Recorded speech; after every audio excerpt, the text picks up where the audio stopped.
बिस्मिल्लाहिर्रहमानिर्रहीम। अस्सलाम वालेकुम। आँखों में सफ़ेद मोतिया आने की कोई उम्र नहीं है। कई लोगों में ये पैदाइशी तौर पे भी आ सकता है। बाज़ ऐसे केसेस देखे गए हैं कि न्यू बॉर्न बेबी, जो बच्चे अभी पैदा ही हुए हैं, उनकी आँख में भी सफ़ेद मोतिया आ सकता है। ये एक जेनेटिक इशू होता है। आप में बाज़ औक़ात हार्मोनल वालिदैन में चेंजेस जब आते हैं, हार्मोनल चेंजेस, तो उनका रिएक्शन भी होता है बाज़ औक़ात ये।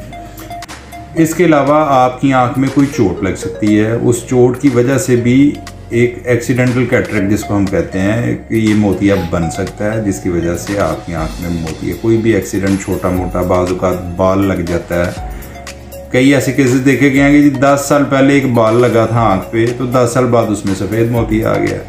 तो ये कुछ ना कुछ रीज़न बन सकते हैं, लेकिन अमूमी तौर पे एक सेहतमंद इंसान में पाकिस्तान में 50 साल के बाद मोतिया आता है और उसका इलाज सिर्फ़ और सिर्फ फेको ऑपरेशन।